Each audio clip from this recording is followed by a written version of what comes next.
Good morning friends, welcome to the learning link. આજે આપણે લઈ આવ્યા છીએ ભાગ 2 આંકડાશાસ્ત્ર ચેપ્ટર નંબર 1 સંભાવના. મોટાભાગે છોકરાઓને ચેપ્ટર અઘરું લાગતું હોય છે, પણ અહીંયા મેં પ્રયત્ન કર્યો છે કે આ બોર્ડ ઉપર મેં લગભગ બધા પોઈન્ટ્સ આવરી લીધા છે. છતાંય ખાલી આટલી થિયરી જોતા તમને નહીં આવડે. ઘણી બધી વસ્તુઓ લખવી અહીંયા પોસિબલ નથી, તો આ વિડીયો બરાબર સાંભળજો તો જેમાં તમને ઘણા બધા પોઈન્ટ્સ કવર થઈ જશે જે તમને લખેલા નહીં દેખાય, પણ સાંભળજો ખાસ. જેમ કે શરૂઆત કરીએ, સંભાવના કોને કહેવાય? તો કોઈ પણ ઘટના બનવાની શક્યતાને એની સંભાવના કહેવાય, જેને તમે સંખ્યામાં દર્શાવી શકો. તો જો સૌથી પહેલો પોઈન્ટ છે શક્યતાને સંખ્યામાં દર્શાવાય તો એને શું કહેવાય? સંભાવના કહેવાય. અને ઘટનાઓ હંમેશા શેને આધારિત હોય છે? ચાન્સ આધારિત. મોસ્ટ ટાઈમલી પ્રશ્ન છે. હવે ચાન્સ કોને કહેવાય? કે જે બની શકે ન પણ બની શકે, જે વસ્તુ શ્યોર છે, જે થવાની છે, કે જે પછી નથી જ થવાની, એની સંભાવના શોધવાનો કોઈ મતલબ નથી. જેમ કે જો અહીંયા મેં 3 પ્રકારની અલગ અલગ ઘટનાઓ બતાવી, એક ચાન્સ આધારિત, એક અશક્ય અને ચોક્કસ. ચોક્કસ ઘટના એવી કે જે 100% થાય. સૂર્યનું પૂર્વ દિશામાં ઉગવું, તો હવે રોજ એનું રૂટીન છે એ ત્યાંથી જ ઉગે. તમારા મારા કહેવાથી પોતાની દિશા નથી બદલવાની. અને જે વસ્તુ પોસિબલ નથી એને શું કહેવાય? તો કે અશક્ય ઘટના છે. તો એની પણ સંભાવના શું શોધવી? પાસા ઉપર તમને અંક 7 મળે, હવે નથી મળવાનો, એ નથી જ મળવાનો, તો એ અશક્ય વસ્તુ થઈ ગઈ. તો એની સંભાવના પણ શોધવાની આવતી નથી. 2 ને 2 4 થાય, તો એ ચાન્સ આધારિત ન કહેવાય. તો જે ઘટનાઓ ચાન્સ આધારિત હોય છે એની સંભાવનાઓ શોધવાની આવે છે. અને ચાન્સ છે ને એક જાતનું અજ્ઞાત તત્વ છે, જે તમે જાણી ન શકો, તમને ખબર ન હોય. બરાબર? તો આ થયું. જો આમાંથી મેં જે 4-5 પોઈન્ટ ભણાવ્યા ને, એકાદ પ્રશ્ન આવી શકે. જો એ અશક્ય ઘટનાનું ઉદાહરણ પૂછી શકે, ચોક્કસ ઘટનાનું પૂછી શકે, ચાન્સ એટલે શું થાય, ઘટનાઓ શેના આધારિત હોય છે, અને જો તમે શક્યતાને સંખ્યામાં દર્શાવો તો એ સંભાવના છે. હવે એમાંથી પૂછાઈ શકે એવી વ્યાખ્યાઓ. જો સૌથી પહેલી વ્યાખ્યા છે યાદચ્છિક પ્રયોગ. હું સિક્કો ઉછાળું છું, મને ખબર છે એમાં છાપ અથવા કાટ બંનેમાંથી કંઈક એક આવે, પણ શું આવે એ મને શ્યોરલી ખબર નથી. એટલે જે પ્રયોગના તમે કુલ પરિણામ જાણી શકો કે આ સિક્કો ઉછાળતા છાપ અને કાટ એમાંથી કંઈક એક આવે, પણ શું અંતિમ પરિણામ વિશે નિશ્ચિતપણે કહી શકાય નહીં, એવા પ્રયોગને યાદચ્છિક પ્રયોગ કહેવાય. જેવી વ્યાખ્યા લખી છે ને એવા જ એના 3 લક્ષણ છે. શું? તો કે પ્રયોગનું n વખત પુનરાવર્તન કરો. કેટલી વાર? n વખત. એના કુલ પરિણામો જાણી શકાય, પરંતુ અંતિમ પરિણામ જાણી શકાતું નથી. n વખત પુનરાવર્તન કરવાનું સમાન પરિસ્થિતિ હેઠળ. કઈ પરિસ્થિતિ? સમાન પરિસ્થિતિ હેઠળ પુનરાવર્તન કરવાનું છે. સિક્કો આમ ઉછાળો, આમ પછી રમતો નથી કરવાની. સમજાણું? એટલે પ્રયોગનું n વખત પુનરાવર્તન કરો સમાન પરિસ્થિતિમાં. એના કુલ પરિણામો ખબર હોય. હું પાસો ફેંકું ને 1 થી 6 ની વચ્ચે કંઈક આવે, પણ શું આવે મને ખબર ન હોય, તો એને જ તો પ્રયોગ કહેવાય. સાયન્ટિસ્ટ લોકો બલ્બ લગાડે, હવે બલ્બ ધડાકો થાય, ચાલુ થાય, ભડકા થાય કે આગ લાગી જાય, તમને બધા પરિણામોની જાણ હોય પરંતુ અંતિમ પરિણામની જાણ નથી, એને યાદચ્છિક પ્રયોગ કહેવાય. પછી નેક્સ્ટ વ્યાખ્યા આવે છે નિદર્શાવકાશ. તમે જે પ્રયોગ કર્યો, તમે પાસો ફેંકો તો પાસાના કેટલા પરિણામ? 6. તો એ 6 પરિણામોનો ગણ એટલે નિદર્શાવકાશ. તમે સિક્કો ઉછાળો, કેટલા પરિણામ? 2. તો એ h અને t એક સિક્કાનો નિદર્શાવકાશ. સમજાય છે? તો યાદચ્છિક પ્રયોગના કુલ પરિણામોના ગણને શું કહેવાય? એનો નિદર્શાવકાશ. એના 2 પ્રકાર હોય છે, શાંત અને અનંત. જો તમે પરિણામોની સંખ્યા ગણી શકો છો તો એ શાંત છે, નથી ગણી શકતા તો અનંત છે. 1 માર્કમાં પૂછાશે, જ્યાં સુધી છાપ મળે ત્યાં સુધી સિક્કો ઉછાળો. કેટલી વાર ઉછાળો? 2 વાર, 5 વાર, 50 વાર, કાંઈ નક્કી નથી. એટલે એને કયો નિદર્શાવકાશ કહેશું? અનંત નિદર્શાવકાશ. જો ગણ્ય હોય તો શાંત, અને જો અગણ્ય કે અપરિમિત હોય તો એને અનંત કહીશું. પછી આવે છે સાનુકૂળ પરિણામો. હા, જો નિદર્શાવકાશને સંકેતમાં u અથવા s વડે દર્શાવાય છે, અને એના પરિણામોની સંખ્યાને પાછું n વડે દર્શાવાય છે. n for nose, small letter. બરાબર?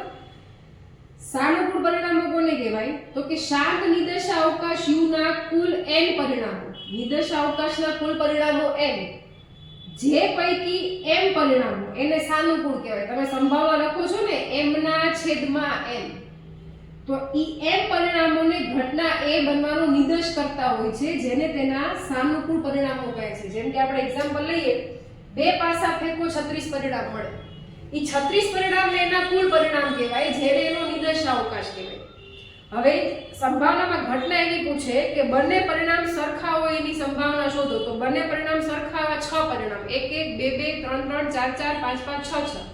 તો એને તે ઘટનાના પાછા સાનુકૂળ પરિણામ કહેવાય. તો સંભાવના મળે 6/36. હવે આવે છે ઘટના. મોસ્ટ એમપી પ્રશ્ન છે. નિદર્શાવકાશના ઉપગણને ઘટના કહે છે. સાવ નાનકડી નાજુકડી વ્યાખ્યા છે. દરેક ઘટના નિદર્શાવકાશનો ઉપગણ હોય. ઉપગણનો મતલબ શું થાય? તો કે ઘટનાના બધા ઘટકો નિદર્શાવકાશમાંથી જ આવતા હોય. એકય ઘટક એની બહારનું નથી હોતું. તો શું કહેવાય છે? દરેક ઘટના નિદર્શાવકાશનો ઉપગણ હોય છે. છોકરાઓ, ઘટનાઓ ટોટલ 13 અલગ અલગ પ્રકારની ઘટનાઓ છે.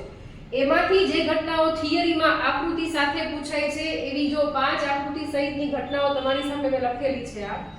આમાંથી પૂછશે કે કોઈ પણ બે ઘટના વેન ડાયાગ્રામ સાથે જણાવો. આ એનો વેન ડાયાગ્રામ કહેવાય.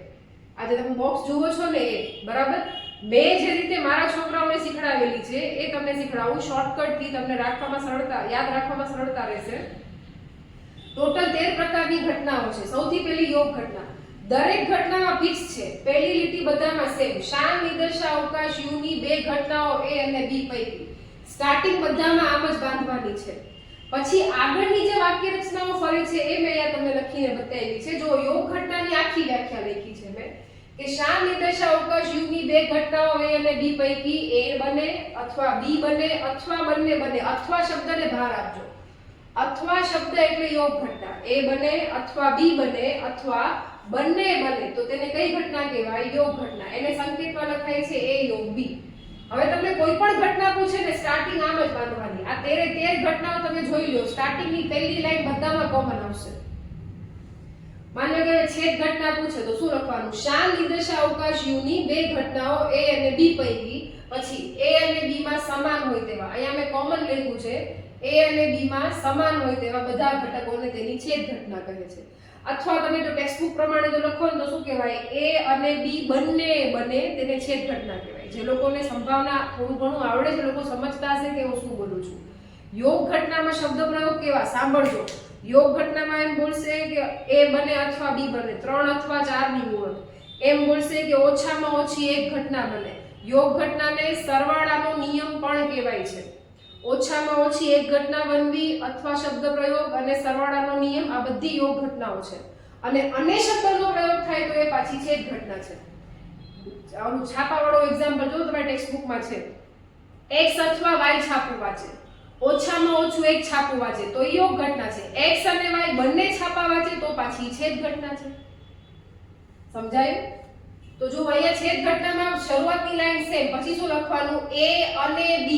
જો છોકરાઓ, યોગ ઘટના એટલે બે ઘટનાનો સરવાળો અને થાશે અથવા શબ્દ પ્રયોગ. અને છેદ ઘટના એટલે બે ઘટનાઓનો ગુણાકાર અને થાશે અને શબ્દ પ્રયોગ. ધ્યાન રાખજો, બરાબર? મેં તમને જેમ કીધું એમ આખો વિડિયો જોશો તો તમને ઘણી બધી માહિતી એક્સ્ટ્રા મળશે, કારણ કે બધું અહીંયા લખાણ પોસિબલ ન થાય, બરાબર? પછી આવે પૂરક ઘટના. તો એમાં પણ સ્ટાર્ટિંગ એમ જ કરવાની. શાંત નિદર્શાવકાશ યુ ની કોઈ એક ઘટના A માટે. જો અહીંયા એક જ કુંડાળું છે વચ્ચે એટલે એને એક જ ઘટના કહીશું.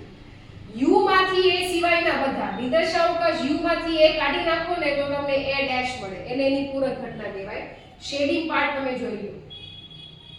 તફાવત ઘટના.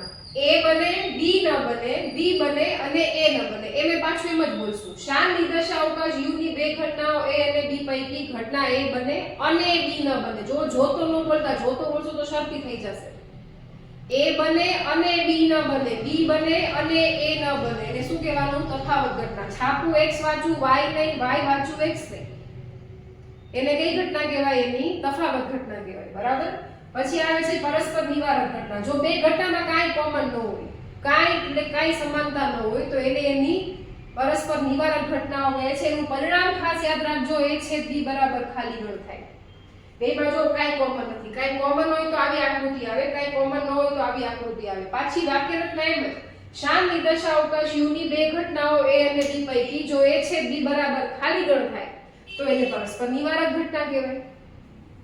નેક્સ્ટ આવે છે નિશેષ ઘટના. શાન નિદર્શાવકાશ યુ ની બે ઘટનાઓ A અને B પૈકી જો A યોગ B બરાબર U થાય તો એને નિશેષ ઘટનાઓ કહેવાય. આ જેટલી બધી આકૃતિ મેં દોરી, જો અહીંયા તફાવતની બે છે, અહીંયા A બને B નહીં, અહીંયા B બને છે અને A નહીં, બરાબર? તો આ ધ્યાન રાખજો. આમાંથી કોઈ પણ પૂછશે 3 ને કહેશે કે બે આકૃતિ સાથે સમજાવો. તો જો આ તમને બ્રીફમાં દર્શાવી દીધું. હવે બીજી ઘટનાઓની માત્ર વ્યાખ્યા એક એક માર્કમાં પૂછી શકે. તો જો નિરપેક્ષ ઘટના પાછી સેમ ટુ સેમ વાક્ય રચના. શાન નિર્દેશા અવકાશીઓની બે ઘટનાઓ A અને B પૈકી જો બે ઘટનાઓ સ્વતંત્ર હોય, એકનું બનવું બીજા ઉપર, બીજાનું બનવું પહેલા ઉપર નિર્ભર ન હોય. આના એક્ઝામ્પલ યાદ રાખજો. નિરપેક્ષ ઘટનાની ઓળખાણ પાડતા છોકરાઓને બહુ તકલીફ પડતી હોય છે. જીવવું, મરવું, જીતવું, હારવું, પાસ થવું, ફેલ થવું, નિશાન વિંધાવવું, ન વિંધાવવું, દાખલો સાચો ગણાવવો, ન ગણાવવો. આ બધા પ્રશ્ન છે ને એ બધા અંદરો અંદર નિરપેક્ષ ઘટનાઓ મળે. જો આ પ્રશ્ન પૂછે કે નિશાન વિંધાય તેની સંભાવના શોધો, દાખલો સાચો ગણાય તેની સંભાવના શોધો. છોકરાઓમાં દાખલો યોગ ઘટનાનો, પણ પાછી આ ઘટનાઓ અંદરો અંદર પાછી નિરપેક્ષ થશે. આપણે સૂત્ર મૂકીએ a યોગ b બરાબર a + b - a છેદ b, તો ન્યાય a છેદ b જોઈએ ને. a છેદ b એટલે કે નિરપેક્ષ ઘટના હોય તો ઘટના a અને b નો ગુણાકાર થાય. આઈ હોપ તમને સમજાતું હશે, કારણ કે થિયરિકલ સેક્શન માટે સૂત્રોને બધું યાદ. હા, એ પણ વાત તમને હું જણાવી દઉં. જ્યારે આપણા 9 લેક્ચર પૂરા થશે થિયરીના, 10મા દિવસે તમને 9 ચેપ્ટરના એક સાથે બધા સૂત્રો મળી જશે. બરાબર? તો નિરપેક્ષ ઘટના એટલે a અને b કેવી હોય? એકબીજાથી સ્વતંત્ર. શરતી એટલે જો a બને તો b બને. જો 12 કલાકનું રીડિંગ કરો તો એક્ઝામમાં 90+ આવે. તો જોતો વાળી ઘટનાઓને શરતી, ત્યાં જોતો ચાલે. પછી સમસંભાવી. a અને b બેયની સંભાવના સરખી હોય. તમે પાસો ફેંકો કે સિક્કો ઉછાળો તો છાપના ચાન્સ 50% થાય ને કાટના ચાન્સ પણ 50% જ થાય. તો એને શું કહેવાય? સમસંભાવી. સમ સરખું, સરખી સંભાવના એટલે સમસંભાવી.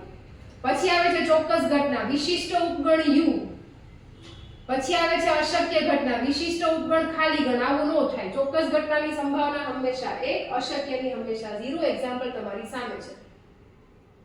હવે જો કોઈ બે ઘટનાઓ પરસ્પર નિવારકની સાથે નિશેષ પણ હોય તો કેવું થાય?